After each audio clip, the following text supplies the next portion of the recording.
This is Platemark. My name is Ann Shafer, and I am your host. I've got a special treat for you today. This is a two-parter episode with my sister podcast, Hello Print Friend. Hello, Miranda.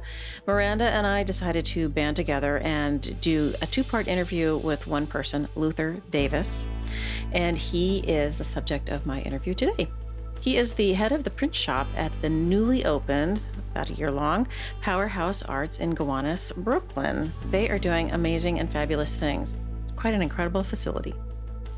We are doing it as a two-parter. If you are interested in Luther's past in his early life and how he came to love print in the first place, you want to go check out his interview with Miranda at Hello Print Friend.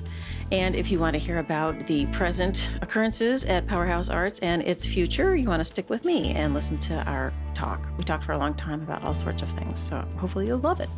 One more thing, if you want more Ann and Miranda collaborations, and you're going to be at New York Print Week next week, if you can believe it, join us for our coffee meetup. We're going to meet up on Friday morning, October 28th at 10 o'clock, right before everyone can waltz on into the print fair. We'll be at the Javits Center VIP Lounge, which is just outside of the doors into the fair.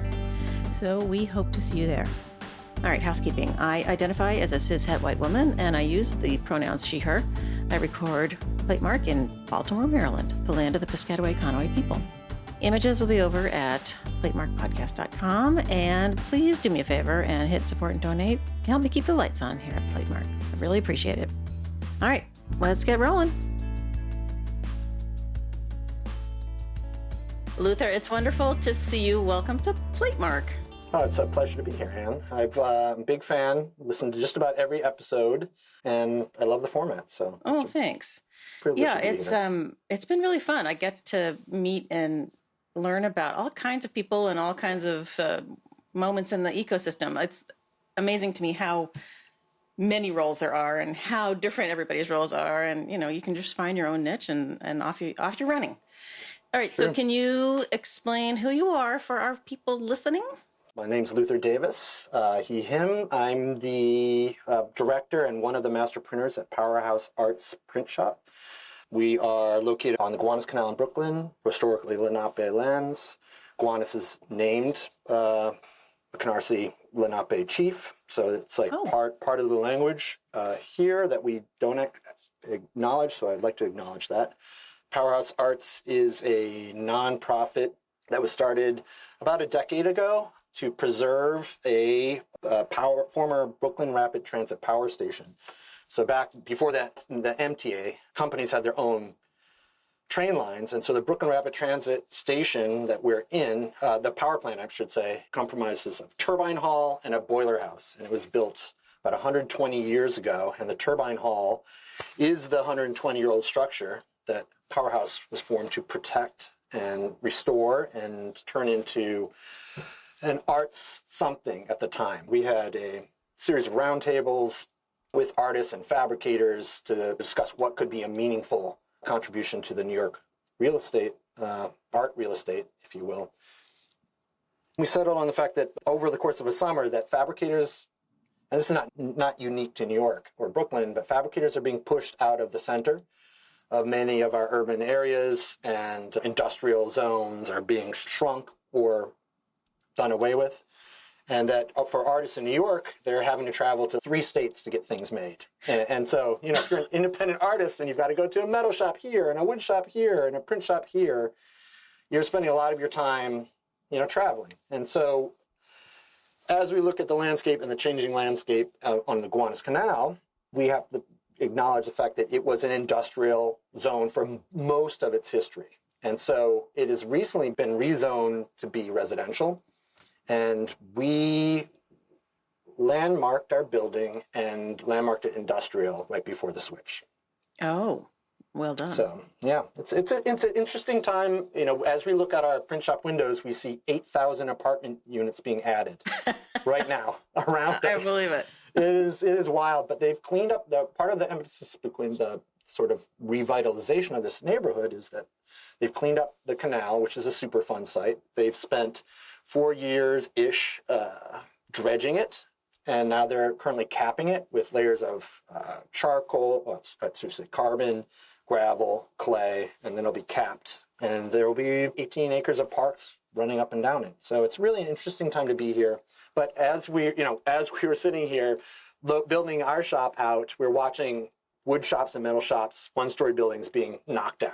Oh, of course. So, part of our call is to preserve the jobs, preserve the spaces, but also educate the public as to what fabricators do and how vital they are to the art ecosystem. Okay. Before we go too much farther, I want to say that this is a two-parter that we're doing with our sister podcast, Hello Print Friend. And you and Miranda have already had your conversation where you went through your past and how you got to where you are. And our plan is to talk about the present and the future. Yes. Right. This is quite an honor to be this mashup and true collaboration. It's pretty fun. Yeah, right. Yes, in keeping. Miranda and I have each been on each other's podcasts, and we travel in very similar manners, hitting on different sectors of the ecosystem, as it were. But there are these moments when we intersect, and when we both were, because you guys just opened Powerhouse Arts, that we both had contacted you, and she said, "Why don't we do it together?" So here we are. Yeah. Yeah, I was actually in Instagram, which is luther.printshop, plug in my Instagram. We're DMing. I'm like, I've already agreed to one. So, and I'm so happy that you were able to speak about the mashup. Well, the ecosystem, I love that you use the word ecosystem because it truly is an ecosystem, Yeah. I don't know when that sort of started being used, but I hear more and more people using it. I'm like, yes, it's catching on. Mm-hmm. All right. So I know you talked a lot with Miranda about where you have come from, but can you just quickly tell us how you got to where you are? The recap is that I studied print in a liberal arts school and did not get into any graduate programs. So I took continuing ed print classes at Ohio State and got my MFA at Ohio State. Took a 2-year program, turned into 3 years with the continuing ed. So I'm a big believer in adult education because it's what got me where I am. And then painted houses, set up my own shop in Columbus. Did not like working by myself in my own shop. Painting houses during the day and going back and being by yourself was just not what I could do. Moved to New York and got a job in a fine art print shop. And some of my first jobs were working with art heroes, picking up the phone and, this is Bob. And I'm like, Bob who? Bob Rauschenberg, and you're like, oh, I should learn how to talk politely on the phone. You never know.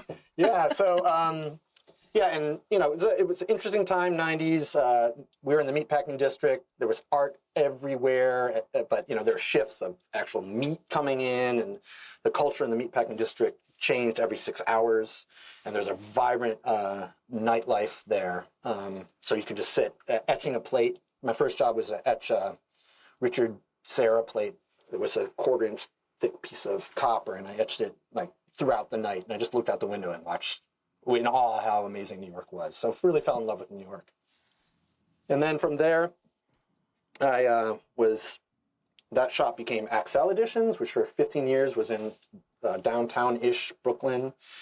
And then that tragically folded with the death of the owner of Axel.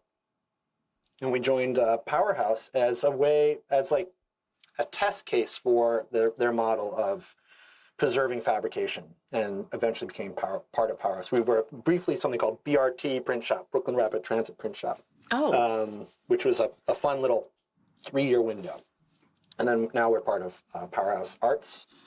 And currently I have a wonderful print team. Some of them have been with me for 23 years. So it's a very seasoned team of John Bartolo, Nellie Davis, Dennis Hiroshik, Chris Kinsler, Dana Zinzer, and Zaire Anderson. If I ever say I printed something, that's false. We work in teams. We always work together. We we call them projects because not everything's an edition. We do a lot of screen printing. Screen printing is our primary print form. We also do some etching, some woodcut, and some very large, like 10-foot wide digital printing. But screen printing is what we're known for. So screen printing being very adaptable, very fluid. We're doing a lot of one-off screen prints on weird materials, big sculptures, little things. It's an industrial process truly that we're treating sort of a mishmash of experimental printmaking, also printing on architectural things if needed. So really, we try to do everything that comes our way if we can. But back to the ecosystem, there are print shops around us. Before the pandemic, pulled in Brooklyn, International Print Center did a showcase of like 19 print shops in Brooklyn, and they weren't able to get to all the print shops. There still were many more print shops that they didn't quite touch on. Roberta Waddell was the curator of that one, wasn't she? Yes, and Samantha Ripner. Yeah, Ripner. Right, Samantha Ripner. Yeah, they're both fabulous colleagues. I love them both. Oh yeah, and so much fun to work with. I was sort of like a guest inspirer towards like the vibrancy of Brooklyn, and Brooklyn has a huge history. The ecosystem after the pandemic, I'll just speak to this briefly. After the pandemic, every Friday I tried to visit a different print shop. Oh, cool. And every Friday I would find out about 3 print shops I'd never heard of. So it really is a huge ecosystem here. The transportation department has their own print shop. The sanitation department has their own print shop and their own artist-in-residence program. Yeah, and we're not even getting the fact that there's the New York Times, and there's a industry magazine, and there's, Dugal, and there's these huge firms that do massive printing and billboards. Right now on the Brooklyn Library, the entire front of it is printed Jay-Z lyrics and done in the most masterfully. I'm like, the research just on the adhesive alone to stick to a building. So, it's it's around you all the time. And so that, within walking distance, like a very, very short walk, I'm at Jungle Press, like they're kitty corner to us. But we have Radix Media, New York Print Graphics, Do Good Press, Carousels Press, K-Rock. The list goes on and on and on. Bushwick Print Lab, there's just so many. And I can walk to all these, well, maybe not all the way to K-Rock, and then we're not even getting to Queens, right? That's just in Brooklyn. So it really is a vibrant ecosystem. And it's been this way for a long time. The Gowanus Canal, if you look back 100 years ago, so 1922, Ulano, and Ulano's still here. Ulano is one of the major manufacturers of screen printing emulsions and Ruby Lip. They invented that. As far as I know, they're here. They're a few blocks away, and they're still here. They're now a part of Kiwo, also an amazing company. 100 years ago, and I did the research, and 100 years ago, 38.5% of the country's ink was made here. What? Yeah, was made in New York, and most of it on the Gowanus Canal. So when we're talking about cleaning up the canal, we're really talking about like paint and ink, like runoff. No one cared 100 years ago about the canal. In Red Hook, which is a community not far from us, they were making paint and varnishes. So, there was a huge industry of print here in New York, and it always has been. Wow, that's incredible. Yeah, like there's some small print shops in Baltimore, but like I could probably go for maybe 2 months on Fridays and hit all of them. Yeah, I just, it's really pretty fun. Also, there's like, I'll print on anything shops too. Where you walk by and you're like, they have like mugs and iPhones. And there's this customization niche market here. Every 10 blocks, there's one of those print shops too. But Powerhouse Arts is unique in that we also have a ceramic shop that's really beautiful. We have metal and wood, and we have large CNC machine, and we just have a Workspace 11, a metal fabricator move in, so they have a water jet cutter. So that as a group within this building, we're doing some cross-media collaboration. It is really pretty exciting. So speaking of the future, this building is designed to have many, many state-of-the-art, and when I say state-of-the-art, the state-of-the-art ventilation, plumbing, electricity. From the beginning, this building is built around health and safety of artists and craftspeople in a way that has never really been thought out fully. So we had some wonderful engineers on this project asking each of the areas, like, what do you need to be safe? What's your ideal conditions, and then upping that, future proofing, so that we can add on and build out. So this building currently has some spaces that we'll steward, and some programming will be added over the next few years. The ceramic shop has a digital ceramics printer that I'm dying to use. Oh, cool. So you can use, you can print glazes basically in digital. And they just got a ram press, which takes 2 molds and squishes them together with clay inside. As far as I'm concerned, that's printy, right? And so you can squish 2 molds together and get multiples that way. So I'm excited for that. And slip casting and such. And wow. So my question has to do with the organization of the whole. So as different fabrication elements come in and move in, are they independents that are renting space from this larger organization, or are they co-op members of Powerhouse Arts? How does it work? That's a great question. Currently, Powerhouse Arts official programming are ceramics, print, and something called public art, which is a loose term that deals with larger scale, maybe they're small scale, but public works, for example, that might be installed in the High Line or in Times Square, that bring in fabricators from multiple disciplines and sort of coalesces around a project. So they project manage big projects through multiple fabricators and in-house as well. And then there are spaces that we're stewarding, and those spaces are going to be slowly filling as we find like-minded nonprofits. So the way that they enter the space will be fleshed out as each program comes in. So we are trying to do some development around some areas so we can raise funds to start programs and have like bespoke programming. So what we've found out is that what works for print doesn't necessarily work in ceramics. So ceramics is set up as a membership shop with some amazing professional fabrication services. So it's not a teaching shop. They don't teach classes, but it's all geared around working artists and preserving their time. And their time is sacred. So the artists won't be interrupted by 101 type style classes, but we might bring in experts in the field to teach. And so I don't sort of edged around your question a little bit, because as each room is filled, it might be a community class or something that fills the space for just like a year or just for a few months. So I think that as the programming slowly shapes, and we've only been in the building for about a year, a little over a year and a half. So it's a growing model, and as we add on people with expertise, that model is changing.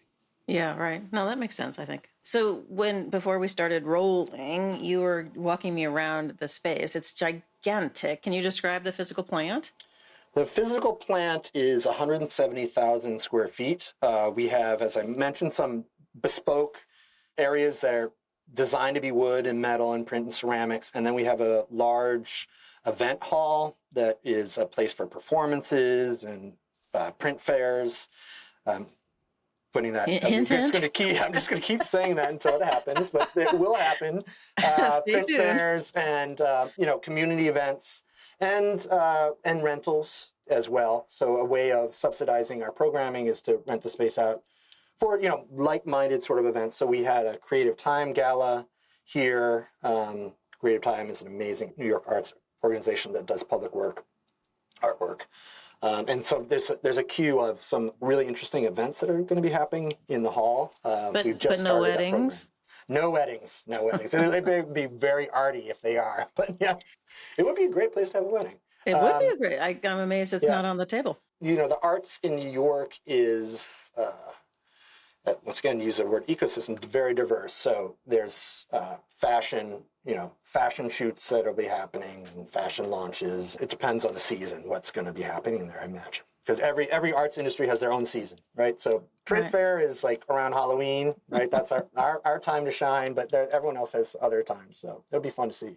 As I mentioned earlier, we've preserved something called the Turbine Hall, which was a 5-story Romanesque, I don't even know. I'm not an architect, but I think Romanesque barn. So it was just a 5-story barn that had 6 4-story turbines in it. Oh. And that generated all of the electricity for the subway streetcars and trains in Brooklyn. And we had streetcars back then. And then on the other side of the building that was knocked down sometime in the 50s was something called the boiler house, which generated all of the steam for the turbines. So truly steam era technology. That was knocked down. And initially they burned coal. And so you can imagine what that did to the site. We have remediated the site, cleaned up the site to EPA standards, and are monitoring the groundwater and making sure that we, as stewards of this land, are keeping it clean and trying to adopt safe artist practices, not only health and safety, but disposal of chemistry, protecting the water in and water out, protecting the land around us. So it's key part of our programming is environmental initiatives and also fantasizing about how we can, the waste stream from the metal shop, we're hoping to use in the print shop, right, in our intaglio processes. And so what does that mean? And where can our waste ink go to benefit a community print shop at some point? And not that it's waste, it's, you mix too much ink. So a lot of thought as to how we can be sort of self-contained, health and safety and environmentally, which is fun to think about. Right, of course. So was there an original mastermind who thought all the way through these minor permutations as life went on? Or how did this all come about? So the nonprofit was started by Josh Recknitz, who wanted to preserve this building. This building, and I've glossed over one of its most glorious time periods, was known as the Bat Cave, when it was unguarded for about a decade. And it was a place for artists to squat and to make work. And so there's graffiti all over the building that we've kept. We haven't tried to clean up the building. There's a whole community in here for about a decade using the space. So in honoring them, their time, we are preserving a lot of what they did to the building as far as graffiti, but we're also trying to preserve the mindset of being welcoming and taking on work from as many different groups as possible. Key part of the visioning of this is, and this came through the series of roundtables I mentioned that were hosted by Triple Canopy, which is, if you don't know, they're a very interesting arts organization. Part of when we talk about health and safety, we also talk about that the access to the arts, especially fabrication arts, can be limited and intimidating. If you approach a printer and you're not using the jargon of the print process, it's hard to explain what you want. If I were to go and request a metal job, I can do it and I can assemble it in my mind, but I would be ad hocing using common language to describe the process. And that's really tough for artists when they are jumping into new areas. There's a gatekeeping that happens with fabricators, and if you're not using the right language, you maybe get an automatic 20% surcharge, right? How can we lower barriers for entry? How can we make sure that people who have ideas can get access to fabricators and not limited out of the gate based on their way of speaking about their project? So that part of the vision quest for what this was thought out pretty well through our roundtables. Certainly there was a pre-pandemic model where the whole building was populated by Powerhouse. We had 200 employees and none of the windows open because it was a self-contained environment. And the pandemic, that's been scaled back to a degree to be, the windows all open now, so we can get some fresh air if needed, but also to think about what it means to have something that's a little bit more nimble to the community needs. So they will be the spaces will be stewarded over time and sort of be a little bit more fluid. So if I wandered in today, I'm in Baltimore, so I won't, don't worry. No, you will be wandering in at some point, I insist. No, but you'll need to make an appointment. Well, that's a good thing to know. Yeah. Are there artist studios in the offing? So there's no artist studios per se. There's no white rooms with white walls and a sink. There are a lot of those in New York, and there's a lot within walking distance of us. There's some amazing arts. There's a Can Factory, Kitty Corners, Art Gowanus. There's a major effort to preserving spaces for artists, quote unquote, and usually they're not thinking printmakers, right? They're thinking painters, drawers, sculptors when they're thinking out. And who are they? I don't know who they are. But after explaining that I'm an artist and then saying over my 30-year history of doing this and then saying I'm a printer and then explaining that I don't print T-shirts. I know that most people think of art as painting.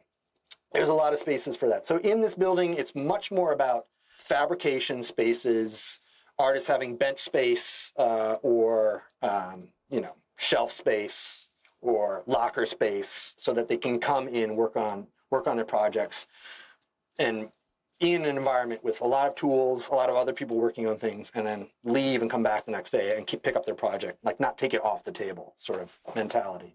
But there's no like solo booths for people to work in. Okay.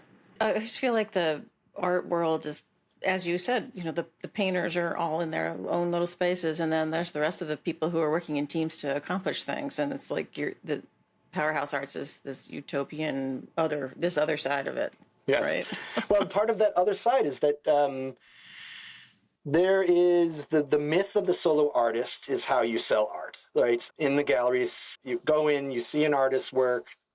There are plenty of solo artists. There are plenty, the bulk of artists are solo to some degree, but the art industry has a huge army of fabricators that are either working directly with artists in the artist studio or as outside contractors. And so part of Powerhouse mission is to really showcase that side of the art industry, to pull back the curtain on the fact that when you go to see an artist show at a major gallery in New York, there might be 30 people who worked on a piece. They're not named. There's some artists who will name all of their fabricators, which is what we would like more of. I just recently had a discussion with a publisher that we were going to talk with. Part of our contract is that when asked, you've acknowledged that Powerhouse Arts print shop made your print. You're not allowed to hide it or claim that you made it. And so we got into the discussion of why that's important and why it's important to showcase that other people make art. Is that we want this industry to be in the lens so that more people can enter it. Straight from, if you love making something, there are jobs to make stuff. But in school, at least I wasn't taught that you could be a collaborating fabricator that's just not something we were taught. It was the solo art path. And there's a huge industry of fabrication in New York City. What's interesting, though, is that if you were to do like a U.S. Bureau of Labor Statistics search of New York, like New York is a cultural artist hub, you would find that there are very few artists. There's more artists in Texas and Alaska than there are in New York, and that's because, yes, and here's why. It's a loophole in the system. If you're a self-employed artist, you don't register on the U.S. Bureau of Labor and Statistics. So here's the catch-22 of the New York art scene. I can't throw a kneaded eraser out the window without hitting an artist.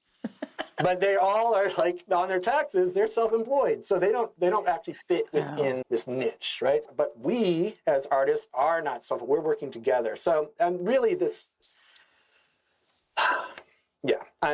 I'm long-winded way of saying like, let's talk about art the way it's really made. And that's really what Powerhouse's mission is. Well, and I think I've said this before, I can't remember which episode, even the painters, like you mentioned before we started rolling, that you were working on an Amy Sherald project, and we visited her studio at Mana Contemporary a couple of years ago, and there were 6 assistants in there finishing the painting. Mm-hmm. The blades of grass, like not, like in the old days when Benjamin West had 25 kids doing the drapery or whatever, right? So the myth of the solo artist, I think you're absolutely right, is complete bonkers. Yeah.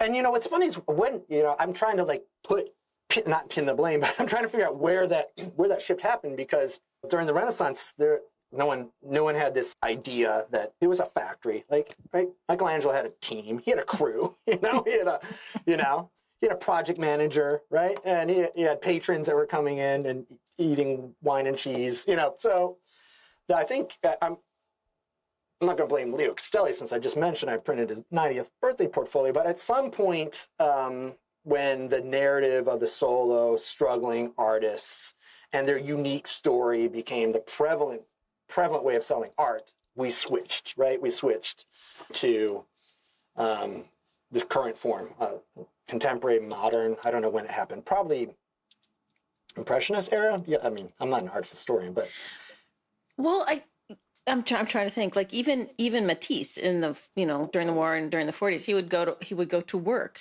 every day in a tie and a three-piece suit and paint in the morning and draw in the afternoon, or vice versa. I forget. That even then with his, I'm all creative and all that, it was a job. Like his job was a painter, and his daughter was the manager of the studio, and she was the one who was dealing with the sales and blah blah blah. Maybe it was Picasso. Maybe it could be.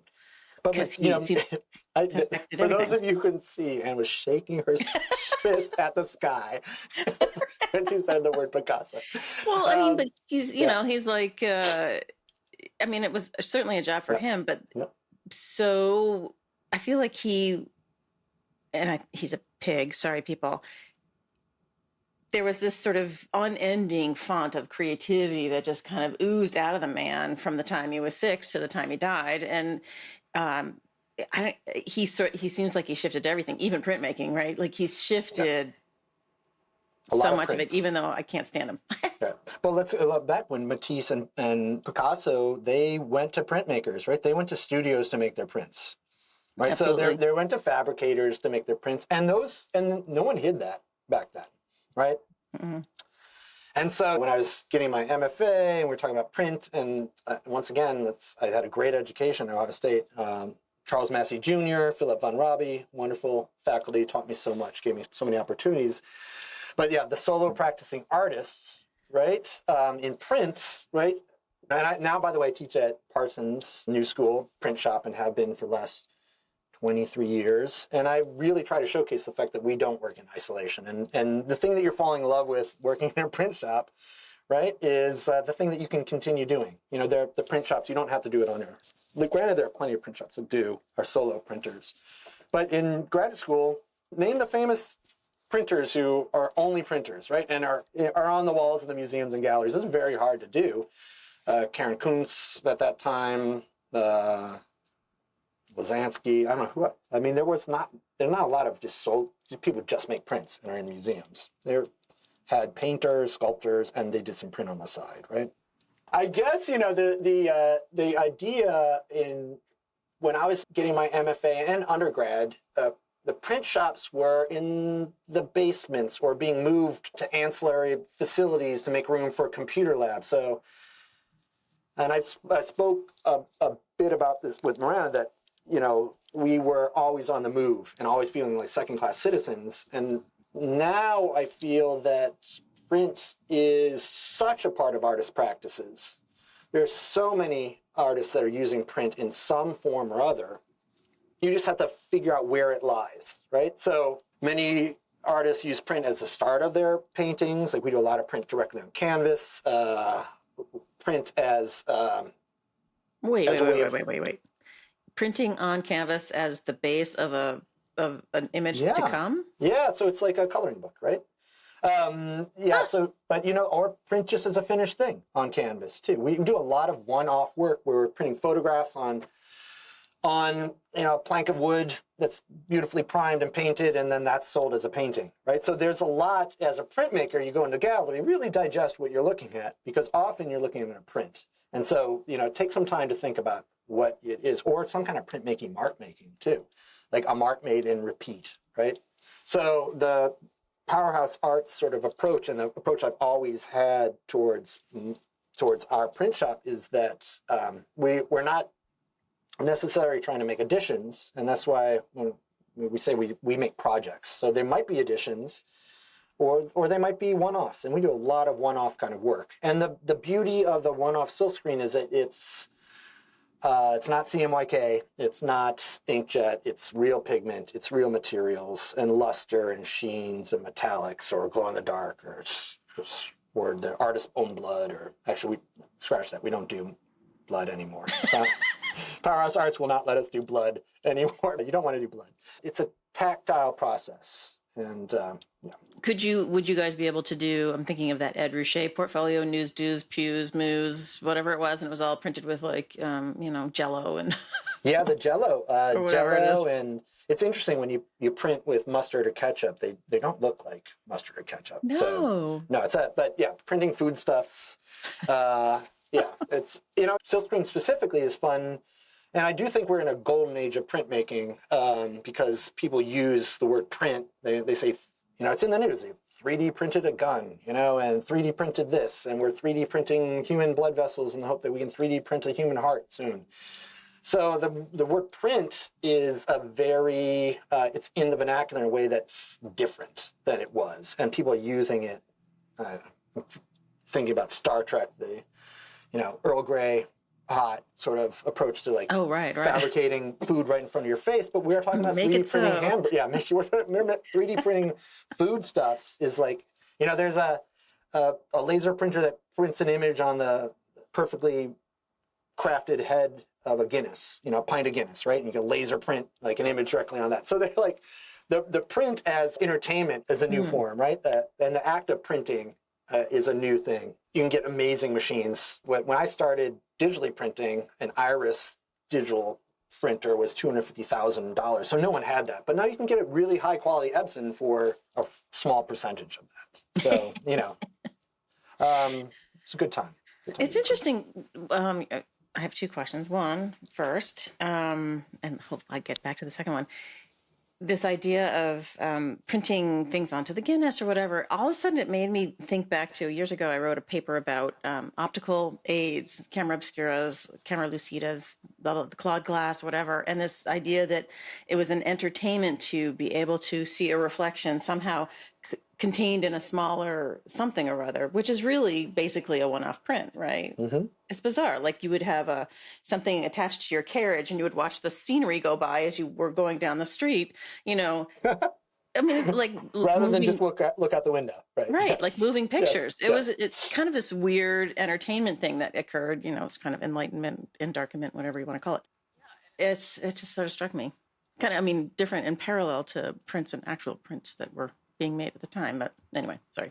Well, I think that that's a part of, a lot of the people who interview, the beauty of print is thinking about a process in flipped, in reverse, contemplating every mark, those sort of like traditional printmaking kind of ways of working that set you up for like a study process for something. Like, you're a painter in print, you're studying and you're able to create work at a much faster pace. And it's maybe a little less precious in the moment, but allows you to sort of like work towards something in the future that could be incorporated in some larger artist practice. But I think that now with the digital revolution and us all spending so much screen time, the want to get ink under your nails is real for a large group of people. And, the whole make it culture, of the aughts, which whatever that is now, I think it's slightly different, but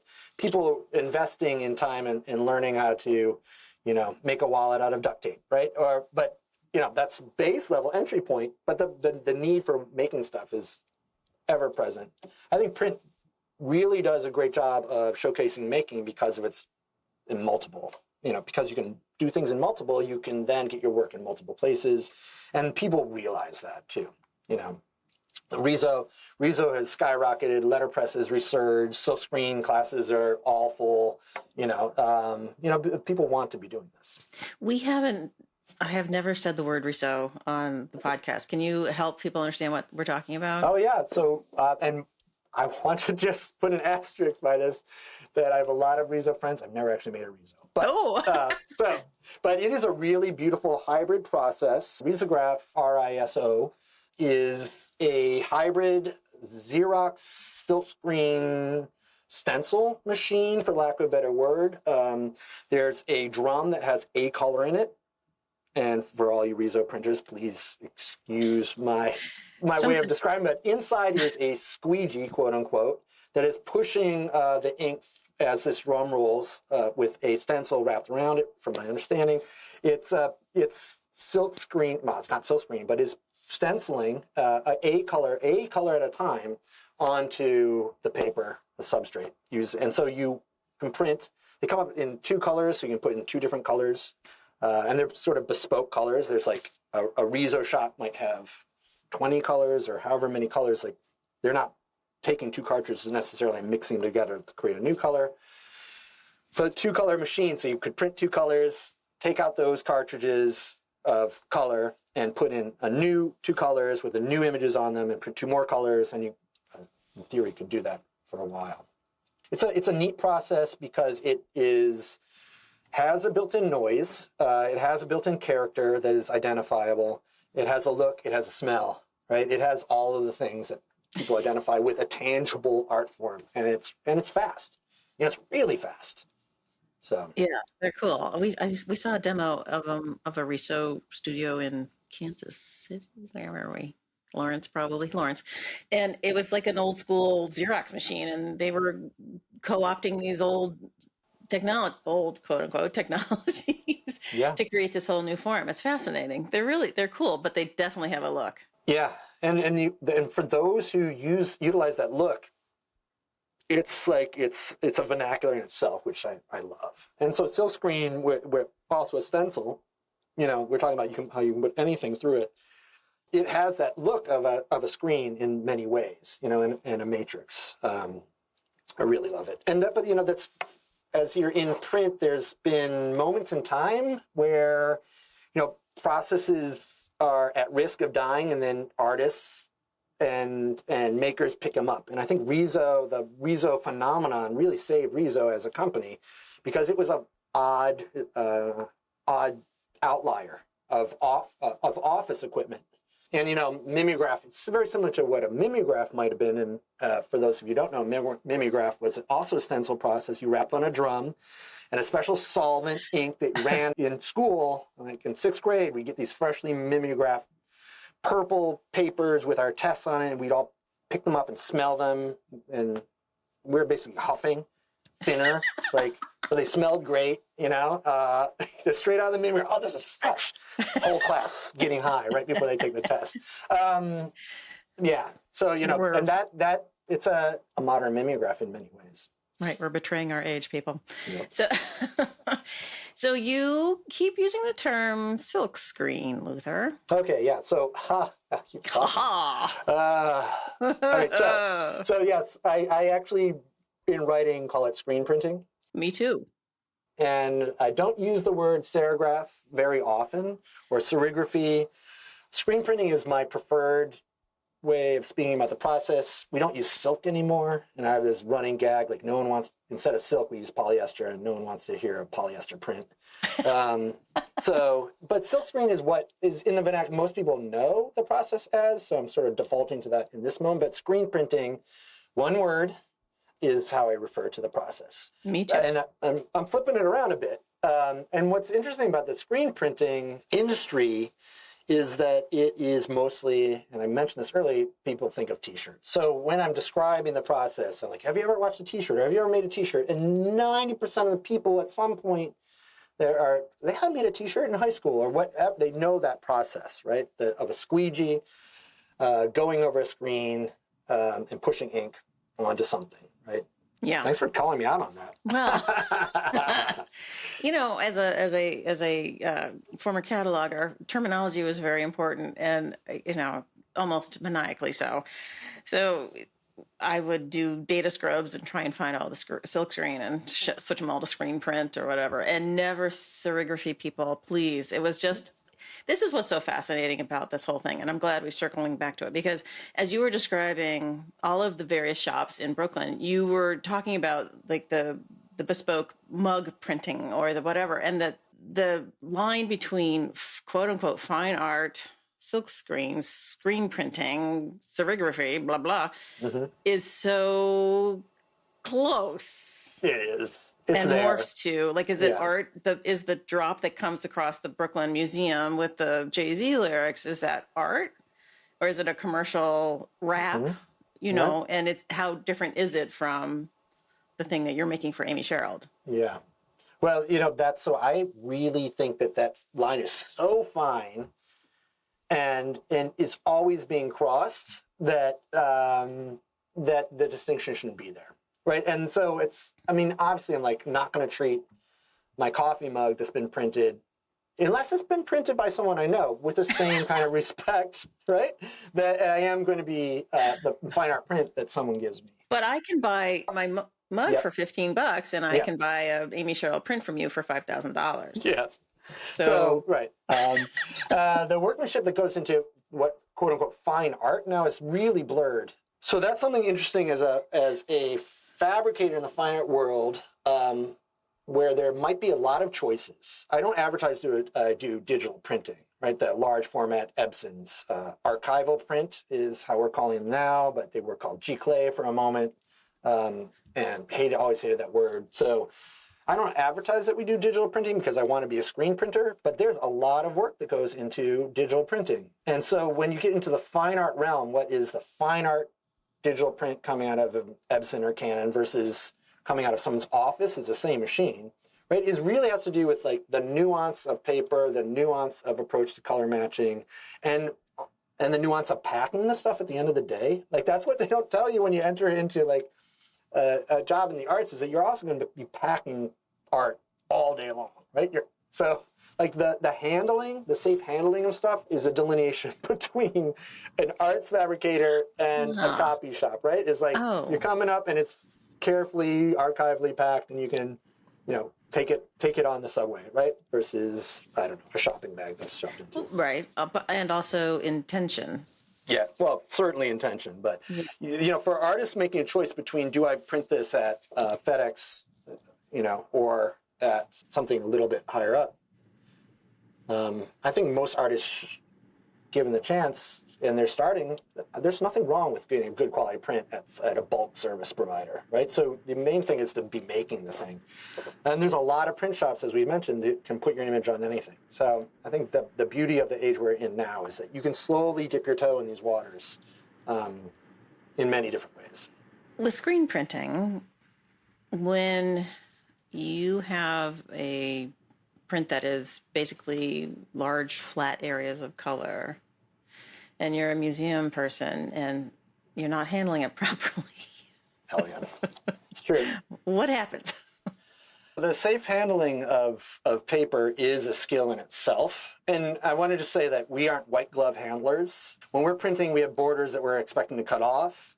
When you handle 100 sheets of paper in a row, you might as well have white gloves on, because your hands are clean by the time you get to your third print. One of our presses goes up to 50 by 100 inches print area, and there's no way one human being can hold that safely without destroying it, and especially when it's covered with wet ink, right? You really have to know how to handle it. We let the weight of the paper dictate how it's going to be held. We usually try to hold it in a U shape, holding opposite corners, and never bend the paper back on itself. If we're using the U, it's an AU without any serifs, right? So you're not bending the edges back. But you do that enough, and you can be very literally flippant with it. You can throw paper and have it land without damaging if you know how to handle it. In screen printing, you might fill up a rack of, usually a rack is 50 shelves. You might fill up a rack in 10 minutes. And so, so you're handling paper at a very fast pace. Maybe 10 minutes is a bit of exaggeration. One could. One was really cruising. But the handling of paper, and so we mentioned packing. So packing paper, if you're buying a print, if you're into it, you're trying to figure out whether it's going to come flat or rolled, and how do you roll a print. And the amount of money that you pay is basically the state of how many tubes and how much glassine, and, it's going to be around it. Those tubes are expensive. Yeah, they are. I recently am buying paper from the West Coast, and it's my first time buying paper from a distributor, and they're going to ship it rolled. And first I started to correct, I really would love it, and then no, you handle your paper, it'll get to me safe, and then we'll judge the best way, because they're sending me 50 very thin sheets of paper, and so they roll them, and I think that might be the better. Well, because if you send them flat, depending on how big they are, if you send them flat, the ease of having something bad happen versus in a roll is gigantic. So there is 100% agree, and there's a general rule if you're sending stuff is how far can you throw it? Imagine yourself delivering it, and how far can you throw it? If you feel that your package can be thrown 5 feet, it will be thrown on the truck, off the truck, right? So you have to consider the distance one can chuck it. And I once had UPS absolutely destroy something I sent. And like the artist was in Texas, they blamed me. Basically, UPS destroyed this small crate I made because they threw it. Was a small crate that could be thrown, and it couldn't manage to be thrown. It was destroyed the first time they threw it. So then they rolled a dolly over the prints too. So there were like dolly wheel marks over as part of the prints. And then they shoved it into a box, like just a random box, with like just shoved. Like they just made a loose roll and put it in a box, and then it went there. So there was a disaster. And the artist's like, I can't believe after all this time you sent the prints this way. And they document like, no, that's not how we sent it. So long story short, imagine how far you can throw your package and plan on that landing. But what I was also thinking about was the surface of the ink sitting on the print. Like you can scrape your little fingernail across it and you get this awful scratch ding thing, and the surface is basically ruined. Yeah.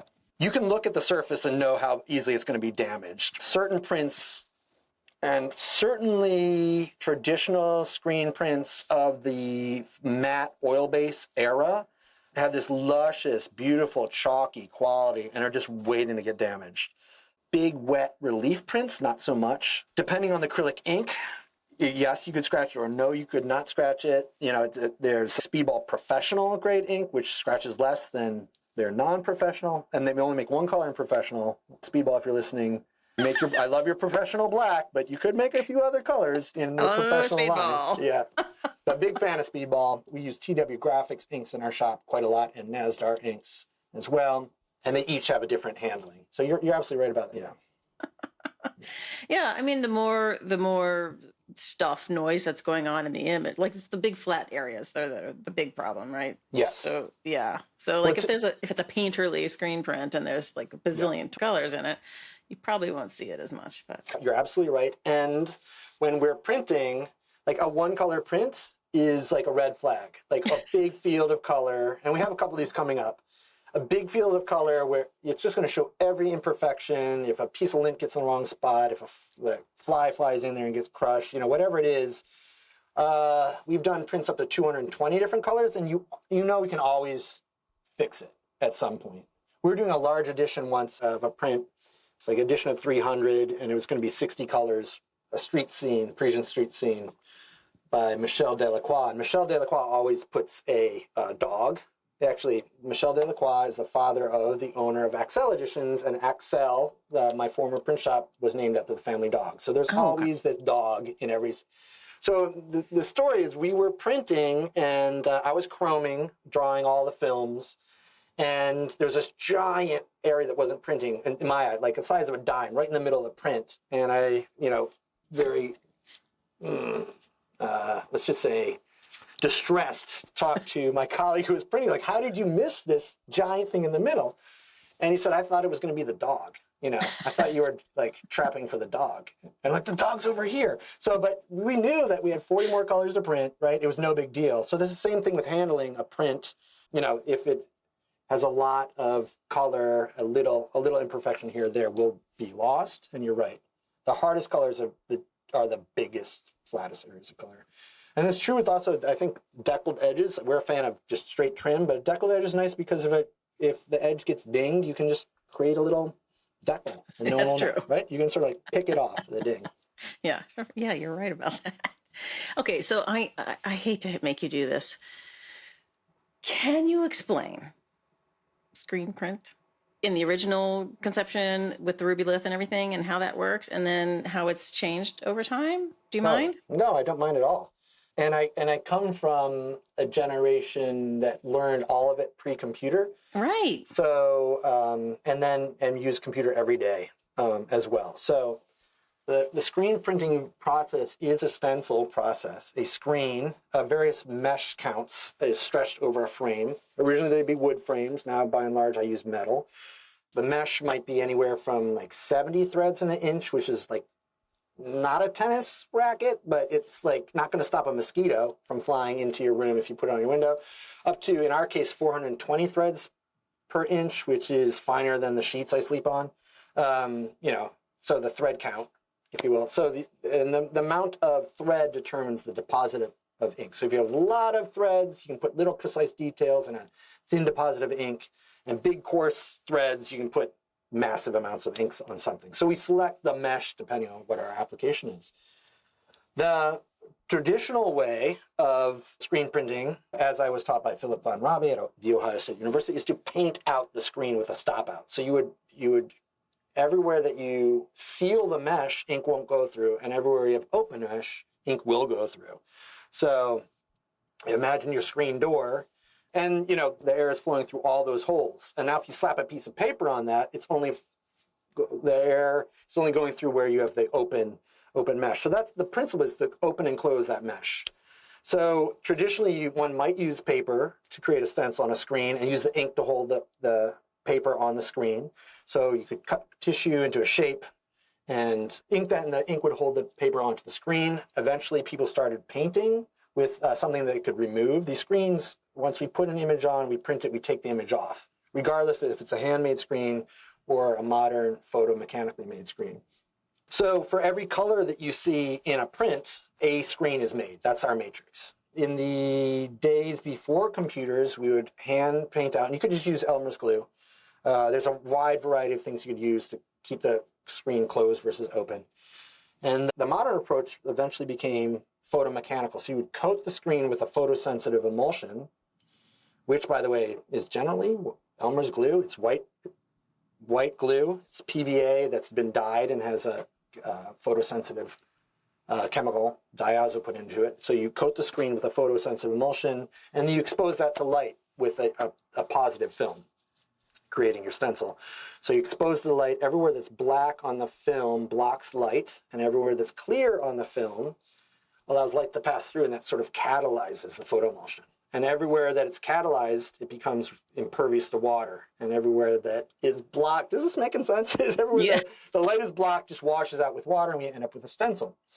A stencil on a mesh matrix. So this is an old process that predates the books on the dawn of screen printing. There's some great dawn of screen printing that puts the dawn of screen printing in the early 1900s. And that's true in sort of Western approaches, but the original paper stencils were paper on a screen held by single threads, of ink. Single threads holding the paper to the frame, and you would sort of pounce the stencil. So the origins go back a long time. The era that I started at, we would make films. If there was a photo images, we'd make them in a copy camera. We need to make halftones, we would put a photograph or a piece of art in a copy camera, and that would the image would go through a lens and onto film. But before it hit film, it would go through something called a halftone screen, which was a filter, was a sheet of film with dots on it. Each dot was 100% black in the absolute middle. 1% black is what I'm trying to say on the very outside. So every single dot in that halftone screen was a continuous tone. Wait a minute. I always thought that the halftone dots, the little circles, were on, off, black or clear. So they are by the time they get on the film. So if you imagine the film being the thing that the matrix you're shooting on your screen or putting on your litho stone or your litho plate, yes, by then it's on, off. But now when we use Photoshop, Illustrator, whatever your halftone rip software is to create a halftone dot, it's literally on or off. The computer, the math decides on or off. But in the copy camera days, the line screen, and that's why it calls them lines per inch, not DPI, dots per inch, because the line screen didn't have to be dots. It could be lines. It could be squares. It could be whatever, right? Huh. The line screen was a filter that you would put on, and it had dots that were these perfect gradients. So if the light was bouncing off something that is white and going through the lens, it would have so much light that it would basically blow out the dot completely. It would overexpose that dot. If not much light was bouncing off, then the light couldn't penetrate the 100% dot, which is in the center of each dot, and couldn't penetrate the continuous tone gradient that surrounded the dot. So if this is making sense, No, it is. then kudos to everyone who this made sense to. But imagine a perfect gradation of a circle with very black in the center and not black at all. And the amount of light bouncing off the surface of the object you're recording would obliterate the dot. So you have this field where some areas would be black, and so no light is bouncing off of those surfaces. So those dots became solid, right, and big. And then the white areas, the light is bouncing off and obliterating the dots, and they're becoming very tiny. So the dots sort of merge in the black areas, kind of? They stay in the, they're touching each other. Yeah. That's my question. So each dot, the 1% is abutting the next 1%. Pretty much, okay. Yeah. All right. Yeah, it's so you're learning this stuff, and by the way, there's also you are filtering out CMYK at the same time by using the opposite colors. So you're filtering out everything but blue, right? Right. So that only the blue can come through, and you're using a filter to filter out everything but the magenta. So you're only getting the magenta, but then there's no way to filter out everything but the black, right? So that's why we don't use the word CMYK. The K stands for keyline, because you would make a high contrast black and white photo to do your K, right? So you're just there's no way to filter out the black. So the keyline, K is for keyline, and that's the final thing that you put on, this high contrast, little touch of black. I always thought the K was just for black. Yeah, black. Yes, exactly. Or to distinguish, right? Right. Yeah. It's so. But so, Luther, how in the world without computers, did they make those screens back in the day? Halftone. How did they make those with this continuous? So the halftone, right, is pre-computer. So once you come up with your dark, and so by the way, you're taking a photo, right? It's going through the filter, your line screen. You're then getting a piece of exposed film, and then you're running it through a developer, darkroom, traditional darkroom mechanics. Developer, fixative, right? Stop bath, all that stuff. And then that you're using, at that point, you're exposing that on your screen. You coat your screen with a photosensitive emulsion, and you're exposing that on your screen. I'm not going to be able to tell you exactly when people started using photosensitive emulsions, but it was a sort of thing where you would make your own photosensitive emulsion.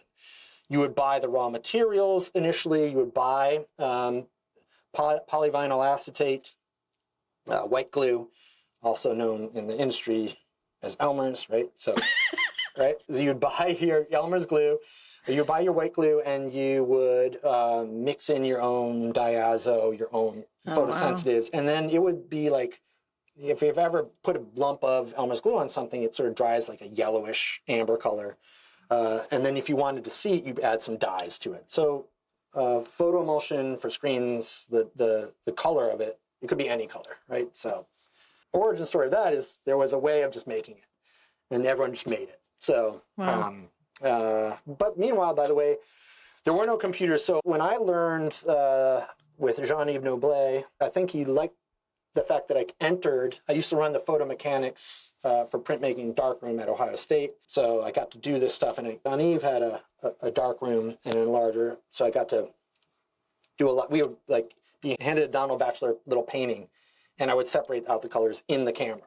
But then you're taking out those films, and you're drawing on them, and you're airbrushing on them, and you're blocking them out with Ruilit and Amberlit, and you're adding to the film that you've done in the copy camera. So that's the beautiful thing about that era, was every mark was made either in camera or by hand, and you were painting on the films.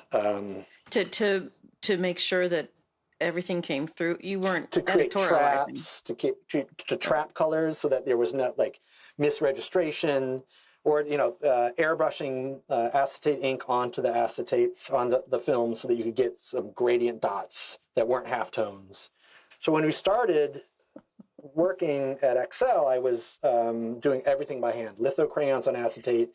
You take a photo. We had no enlarger at that time, so we would take a photo of the painting or drawing or whatever, print it out, and glue it to a piece of wood, and like a piece of masonite, draw registration marks, and just slap a piece of acetate on, draw your registration marks, and just draw the colors you saw, one at a time.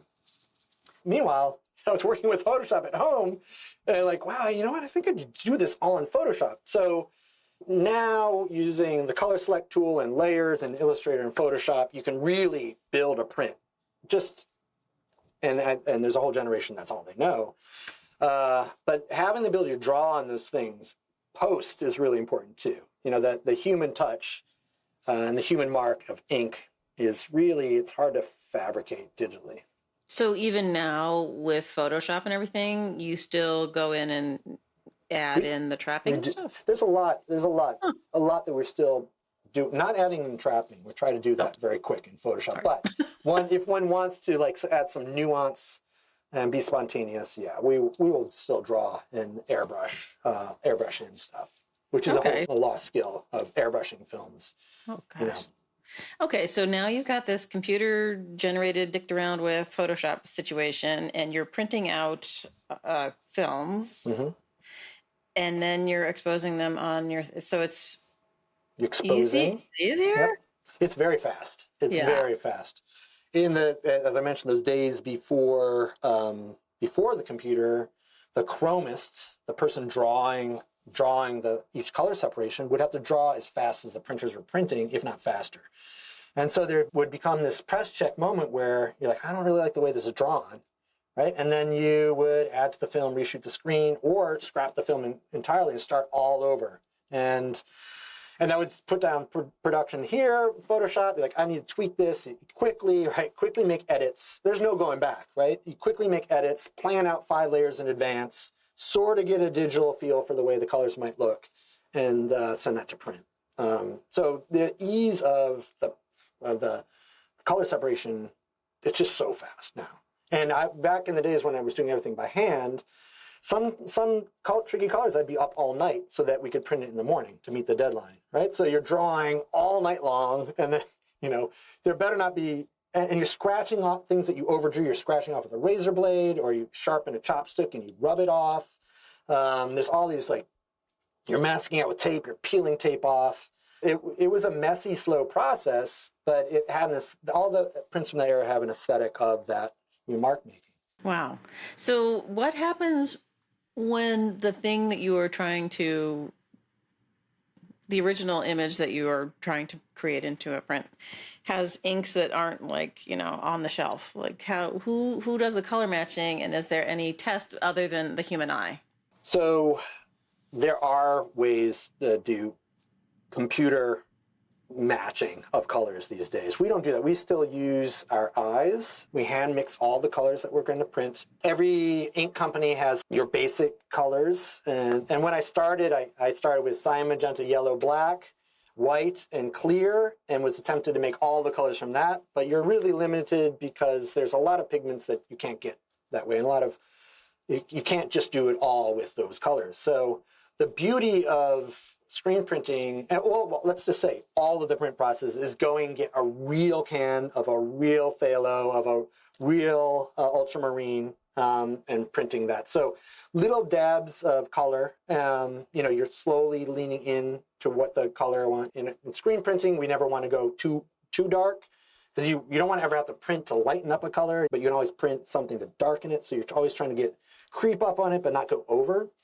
If we're planning out something that might be 60 colors, we start very quickly. We don't print lightest to darkest necessarily, which is how I was taught. We'll quickly get in our brightest white and our brightest black from the beginning, because we want that 100% white and the 100% black to balance the image out. And we might reprint the black at the end and reprint the white at the end, but we need it in the beginning so that we can judge our blues, our green, all the value range of our colors. And not at the end find out, and I learned this the hard way, not at the end find out when you put on your black that they're all wrong when compared to black. They're all too dark or too light when compared to your black. So we start quickly by getting our black and our white point down. And when a color isn't working, you can go to the pigment store, right? Where we have several here. My favorite is Guerra Paint Pigment. And they, are purveyors of fine pigments to a lot of the arts community here. You can buy them online. They have some of the last supplies of certain pigments. There might be, and this isn't literal, but they might have a blue that was only made in 1958 for 2 years of Porsche, making, and they might have the last drum of that blue on the planet, right? And then sometimes they do. This is the last batch of this color, and after this, it's gone. It's hard to think that in this day and age that a color could go extinct. Right? It is hard to believe. But there's so many companies that are like TW Smith. Is it TW Smith? Daniel Smith, excuse me. Like, wait, what? Why? How can you stop? Don't close. Yeah. And the realness of buying like bulk, calling in and finding out that you don't have your favorite black etching ink, right? And they have to make it for you. But they need enough orders to make it, right? They're not going to make one can of ink, right? They have to have enough to make because you're using these mills and they're grinding pigments, and they have to have enough orders to make a big batch, right? So, and that's true with the pigments. And when you get into bespoke pigments, they're made by, giant chemical firms. And so, there might be a time when they make a bespoke color for Porsche, right? And then there's no need when Porsche stops using that color. So it's really interesting to think. Also, traditional, we had a color of blue that was coming out of Japan that we can no longer get. And it was a blue that was darker than our black. It was called Mallory. And it was a really, like the deepest blue you can imagine, and deeper than any black we could print. And it's just weird. So we would make these blacks that were actually 90% Mallory with a touch of black. Oh, wow. So they could get added. But then I guess the pigment to make that stopped being available. So we've never, that color of blue disappeared from our palette around 2005 or something, And by the way, it was meant to, because you touched that, went back to touching inks and handling prints. If you touched that print the wrong way, you had a blue finger, no matter how long it was drying for. Oh, wow. So when you're working on an edition of 300, say, prints, and you don't finish that day and you have to remix those colors. Yeah, no, you don't let that happen. No, okay. All right, that's like your nightmare, and it does happen. And it really happens. We try to overmix, so we're sure to have enough color to make it through the run. And sometimes, your big runs, you might be making a 5-gallon bucket of color, and the last thing you want is 3/4 of the way to run out of color and then have to remix it, because even though we're really good at it, we're going to get there 95% of the way, and we really pride ourselves on every print being the same.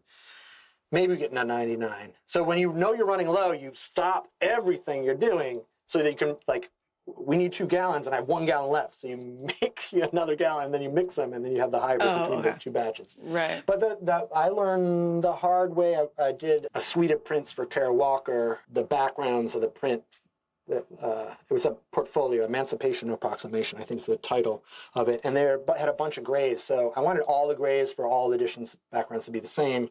So I mixed something like 15 gallons of this gray and started printing. I didn't realize that the color oxidized, that colors could oxidize too. So I was into the second edition, and the gray was the same batch of ink. I mixed them all. I poured from one 5-gallon bucket into the other. I really took a whole morning making sure every bucket was the same, but they shifted over the long haul of the edition. So even there, just because you made it one day, you can't be 100% assured that it's the next day it's going to be the same. And when you hand mix pigments, some pigments have charges, electric charges, let's call them magnetic forces, and they don't like other pigments. So they can self-separate overnight. And actually, we did a print with Alfredo Yar once where we did the perfect first proof of this beautiful red, the hand-mixed red. He approved it.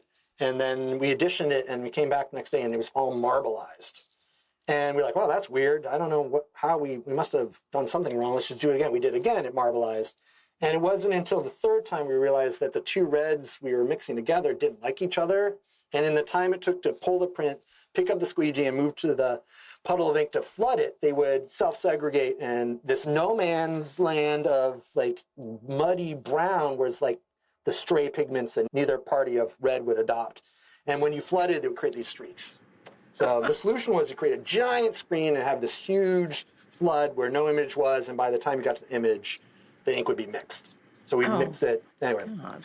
So there's a lot of that. And part of the way I didn't mention this. I went into school thinking I was going to be a scientist. So like this is like part of the joy. It's like, oh, that's so weird. Isn't that cool? Right? And oh my God, like why is this happening? And then you start calling people and you're finding this stuff out.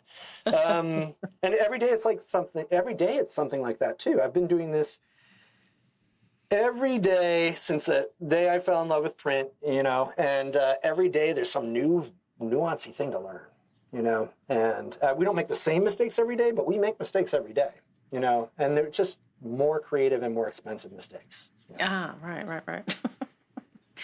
Is there a plan in the print shop of Powerhouse Arts to publish? That's a great question. We are currently publishing our first print with our artist in residence. His name's Ivan Ford. I can hardly wait to release it to the public because it's a hybrid. You can imagine, right? It's like one of the beauties of publishing is just a little record keeping. I and Glenn Baldridge, we started a company called Fourth Estate to publish work from 2005 to 2015, I believe. I may be butchering those years, but we started Fourth Estate as a way of working with artists that we wanted to see make prints. And I was in a print shop doing contract work, and he was at CRG Gallery meeting wonderful artists. And so we ended up, after hours, getting a six-pack, hanging out, making prints, right? And building some sweat equity in the Fourth Estate. And I have to say, the beauty of publishing as a printer is you can really say, like, here's an idea I have and what artists would be responsive to it. And we can take a chance because it's our own work. So this next edition with Ivan Ford, hopefully coming out in the next few months, is going to be a hybrid between like 3 processes. So it's going to be fun. And then we have some other projects coming up with Julia Wachtel and Alex Dodge that are going to be some fun experimental prints as well. Cool. So we met to speak of the future, and we have some future techniques that are going to come out that I'm really excited to reveal. So more on that later. Yeah, Glenn Baldridge came and vended at the Baltimore Contemporary Print Fair at the museum. He shared a booth with Phil Sanders. Yep. Yeah. I remember that well. And I was hoping you guys would keep publishing. Yeah, so when Fourth Estate ended, we never had a brick and mortar space. We relied on all the print fairs, such as yours, to really seed the money for the next year's publication. And we did not adapt well to the online sales platform. We really relied on like in-person impulse buying, which worked for many years. At the EAB fair, I think Baltimore sent a bus down of collectors, and the collectors would roll in and they would spend like cash money, and you were like going and you were buying paper the next day with that money. And so and then when that slowly segued into like, can I have your card? I want to think about this purchase. That was sort of where we didn't not having a brick and mortar space, not truly being online salespeople. Got it. Now I think there's a lot of really amazing publishers who are really strictly online.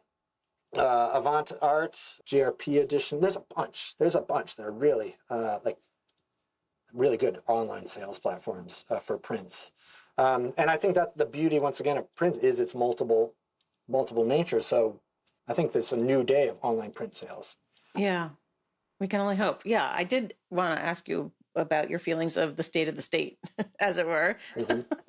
And I talked to most of the guests about it just because, things are shifting and changing, not only because of the pandemic, but just because of shops retiring. And, I feel like I'm worried.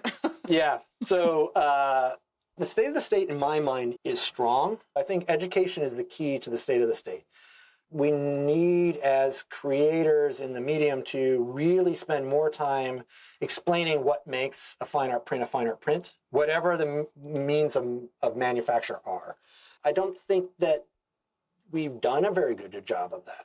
Because of our lack of ability to communicate its specialness, I think we've missed a generation of collectors who've really worked on collecting toys, limited edition toys, shoes, street art, quote unquote, this like collectability mindset, flipping culture, limited purchase, 2 prints per purchase. We were using an old paradigm. I think we're now in a state, because we have social media, we can really focus on what makes fine art prints and fine art in general special. And so, and it should be our mission, right? And thank you for hosting me, because I'm passionate about this and it needs to be talked about.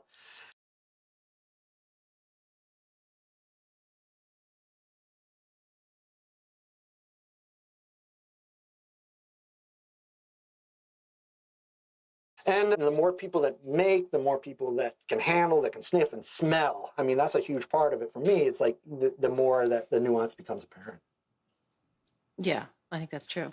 I'm also saying, like, as I'm saying this, Anne, there's 8,000 units of condos going up around us on the Gowanus Canal. There's an 80-story condominium that's ready to, 80 stories. I joke that that's more white walls going up at any time than probably all the museums in New York put together. If one thinks about this development as like a Gold Coast for hanging stuff in frames on walls, that's really how you have to think about the opportunities too. Sounds like you need to put on a print fair, Luther. Yeah, I know, right? And more on that later.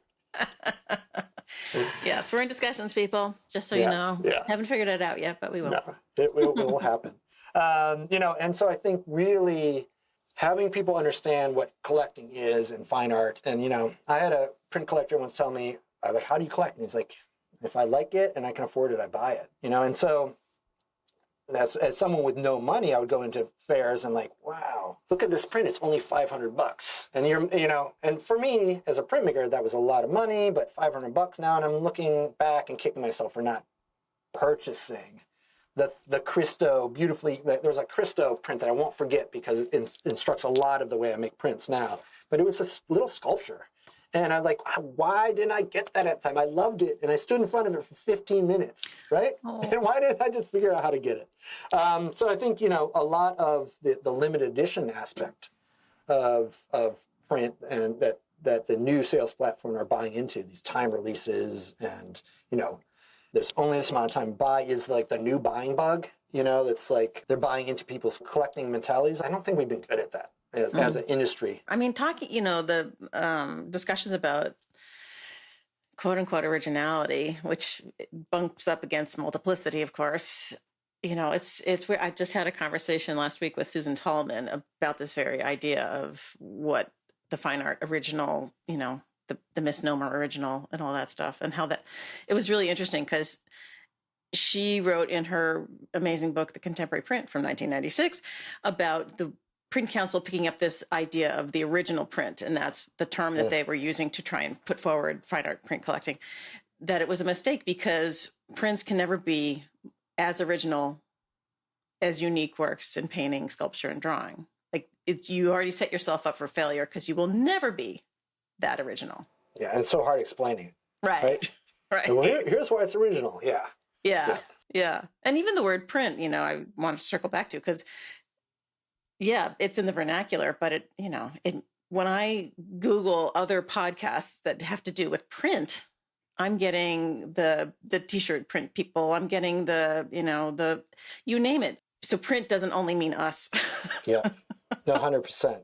Yeah, 100%. I wish there was better vocabulary, honestly. No, we should own up to. We haven't done a great job of this. And I think it was Southern Graphic Council, West Virginia. Dave Hickey was invited to speak, and it was a packed auditorium, and he really cut into us big time. And I was like a graduate student, and all the students are clapping and giggling and cheering, and professors are getting up and walking out.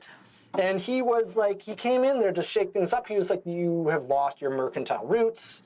Your noses are too close to your plates. You're missing the bigger picture of what the art form is. And this is me, 25 years later I've looked for this speech so many times, I can't find it. As someone just basically entering this industry, the fact that people are booing and getting up and leaving is making me embrace this as a young person even more. Like, wow, this person is a tap to the pulse of something, right? But, I think without the full ability to remember what the speech was, the idea of fine art prints as original, as being something that was completely removed from the rest of the world of printing, was, in Dave Hickey's mistake, a big mistake.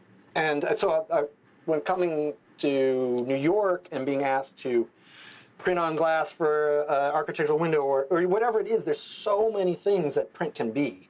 And it was really, eye-opening for me, because silkscreen is this very adaptable thing, smushing some ink onto whatever you can. So I think that, we embrace print here as like part of a sculptural process too. So it's not a one thing. And the idea of something being original, we don't even bring up. Like, yeah, we made 10 of these things, or we made one of these. And I guess when you make a unique print, it is an original. Right. Where do you see you in the shop in 5 years? There's a lot that we have planned for the next 5 years and are hoping to roll out. Much of what we're trying to do is, as I mentioned before, about educating the public about fabrication and what that means. And also how arts fabrication can, we don't want to be like an alien ship that's landed in this community of Gowanus. We want to serve the needs of the artists here. So fabrication and how that develops over the next 5 years with the community needs is going to be really important. A large part of what we're trying to do is also some workforce development, so that people who didn't necessarily get a chance to go to art school and take a continuing education in print can get access to some skills so they can pursue some of their own making. So that is being rolled out over the next 5 years in sort of spits and spurts as we develop robust programming and the development needs, the fundraising needs to support them. There is a huge need in Brooklyn, and I imagine in most people's neighborhoods, to have resources available for people to make art and make mistakes that so this is key thing that we all have to acknowledge, is that often when we are in the process of making, mistakes are costly. And if you're an artist that is making a choice between making a $10,000 commissioned work and rent, right? There's this balancing act between how self-funds. So we're also trying to make an environment where, because we have a very thoughtful approach to making, we can either circumnavigate mistakes or that mistakes aren't as costly, right? So that, the print, we have 8 seasoned printers in the print shop, and we've made millions of mistakes. So our hope is to navigate away from mistakes, but also navigate into why mistakes are fun, right? So this is a very roundabout way of saying, like, artists shouldn't have to make a choice between paying their rent and making their art. So we're also trying to figure out how we can open opportunities to a wider audience of makers. And so that's an ongoing project, right? That'll never end. Right. And it's just never going to end. But then you're stepping into Powerhouse Arts, which, has master craftspeople in ceramics. So you're like, well, wow, wouldn't this be great if we could put a little bit of this chemical X from the ceramics into it? So, and then we lean in on their expertise. The 5-year plan we have a small metals shop, jewelry that we're hoping to open soon. We have a small wood shop, and we have some ancillary departments that aren't activated that we're stewarding that we hope to open. And in the next year, I can't speak to some of the initial entries into the building that are going to happen, but over the next years, there's some really exciting programming that's going to be happening. That's cool. For a while, pre-pandemic, we briefly entered in a pay-what-you-want way of working in the print shop, which was very exciting, and it was short-run because of the pandemic. And then post-pandemic, we were a little bit more targeted with subsidizing, where we pay for 50% of the production costs, but not necessarily materials. And so I think that, hopefully that is something we can bring back. It's important to note that we are also in a time period where materials themselves are really getting hard to find. There's paper shortages, there's ink companies going out of business, there's currently a foam core shortage that there's a giant pandemic consolidation of foam core manufacturers, and they decided to, from what I hear, cease all production of foam core so they could just use the overstock, and then there was no foam core. Wow. So if you're also talking about buying power of buying bulk, right? As various arts organizations can buy reams of paper and big lots of paper, or be donated, hint, hint, paper companies, donated paper. Hopefully that's a way that we can subsidize work as well. And we swim in ink that we've made for projects. As we mentioned earlier, we make more ink than we are going to print because we are afraid of running out. So we also, where does that ink lie and how can that ink be distributed? It's water-based ink of a high quality. And that's something you can do as a larger arts organization. Have a repurpose room, where materials that aren't needed anymore can go and other people can scrapyard. Oh, nice. We don't have that in play yet, but that is something. Oh, that's a great idea. That one can do, yeah. In your thought about education being paramount, what can people like me do to help the ecosystem? I mean, I'm like yelling as loud as I can through the podcast, but like... And organizing fairs, that's beyond, yes, right? Yes. It's really a unique question for each. I think everyone has to address that in their own skill set. So there needs to be a showcase. We need to be able to talk about the art form, and we need to be able to create those showcase moments.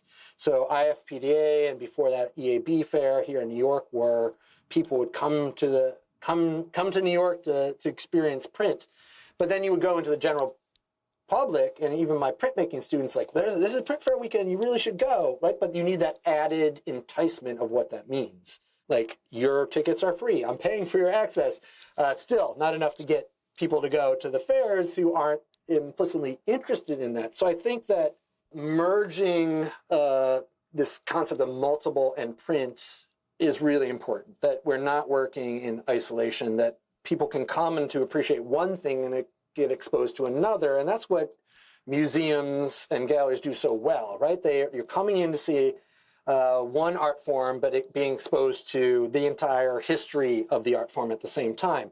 And I don't think you can do this on your own, obviously, Ann, but we really, as advocates, as people who profess, I think that we need to create as many opportunities for people to engage in the tactile quality of these things as a museum would, right? So that becomes difficult in a landscape where, at least in New York, it's a repeat of Duane Reade's Starbucks, whatever the repeat is, there's not a lot of places to have educational facilities as to art, right? So then you're learning about this through our major institutions, our museums, our galleries, and our art schools. However, not everyone feels comfortable in those spaces. So how does one make comfortable spaces? I once was a sole person working a gallery, and we opened the doors, and people would still stop at the door and ask if they could come in, right? This is a gallery, right? And I was amazed that people don't feel comfortable entering into these spaces where I just nonchalantly walk in and start shaking hands and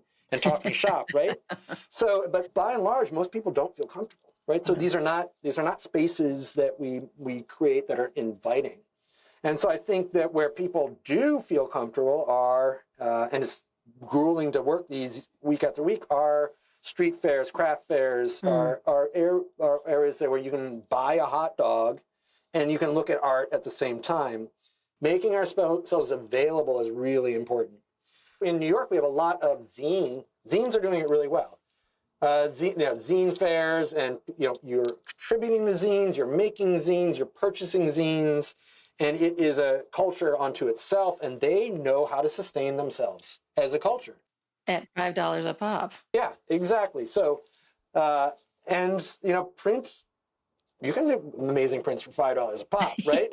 But you can also do amazing prints for $3,000 a pop. So how does one get one creating this precious, unique things at a lower entry point too? And I think the fortunate thing in New York with gallery real estate is not going to be spent on a $50 print. That wall space is precious. Those rents those galleries pay are astronomical, and they need to be selling high ticket items. They don't want to sell $300 things. That's a lot of emails and a lot of swiping cards and a lot of effort for what is basically a low return. So as a group, we have to really create more moments where we can exchange with the general public what it is our craft and have a good entryway, right? Right. The gig poster was a phenomenal way of people to collect fine art quality print because you're buying your favorite rock band. It's printed by a silkscreen shop that loves the process and is creating unique and beautiful. And the art is usually very compelling, right? And it's a poster, right? So we're talking about, once again, I'm like now skirting around like posters and fine art, right? We now have here Poster House in New York, one of our newer print museums, and they do a really good job of educating the public on what makes poster design so important.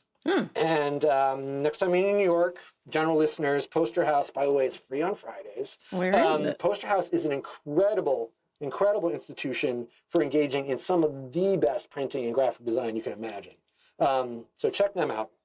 But they are systematically approaching what culturally these print forms do to us, right? And eras of print and eras of design and eras of impactful messaging, right? Mine doesn't quite do that way the way posters do, right?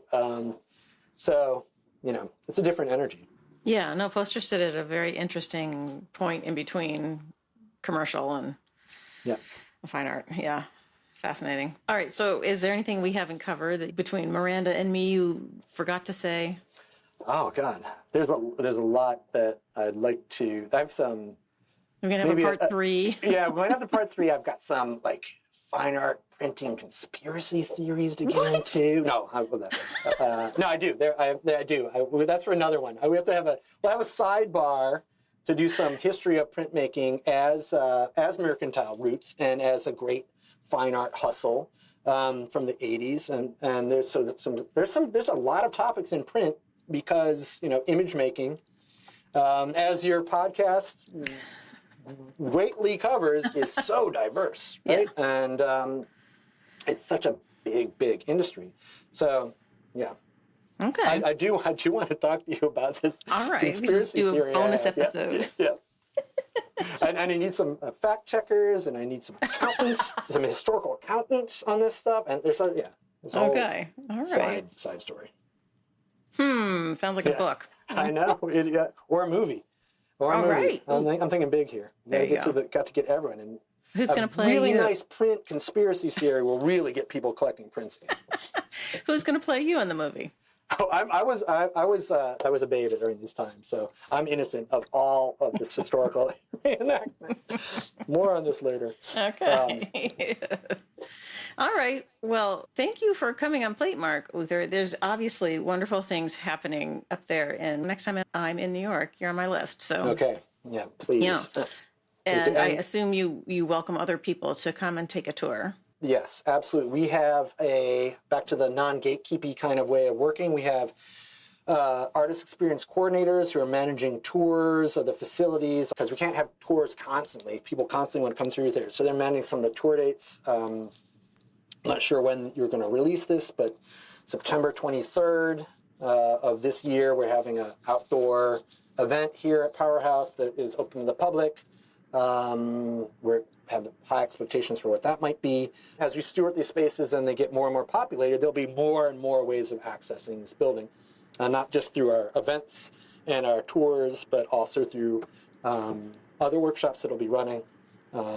So more of that come. You can join our mailing list at powerhousearts.org if you want to stay informed. Can one become a member, a supporting member? Yes, one can become a supporting member. There is a donate button on our website. There's many different ways that we are looking for sponsorship, or I should say partnership, or I don't even know the vernacular because I don't swim well in these waters. There's multiple ways. And if you're out there considering donating to an arts organization, we have a robust way of supporting the arts envisioned for the future. Well said there, Mr. Spokesperson of Powerhouse Arts. That's awesome. All right. Well, so on behalf of Miranda and Hello Print Friend and me and Platemark, thank you for doing your twofer interview with us. I it's a think pleasure. It's so exciting to see this new space opening up, and I see great things in your future. So it's a thrill for us. Thank you. And I'll see you in person soon. You will. All right. All right. Thank you. Thank you for listening to my conversation with Luther Davis of Powerhouse Arts. Hopefully you've gone over to Miranda's podcast, my sister podcast, Hello Print Friend, and listened to his origin story. I think together you're going to get a real good feeling for Luther and all of the wonderful work he's doing. He's been at it a long time and is as big a cheerleader for the print ecosystem as I am. Thank you to him for being such a willing and wonderful guest. And as usual, a thank you to Michael Diamond for the use of his original music. And a thank you to Dan Fury of Extension Audio for helping me with some early editing and sound adjustments. I have no idea what I'm doing with sound. It's so opaque to me. All right, we will see you next time.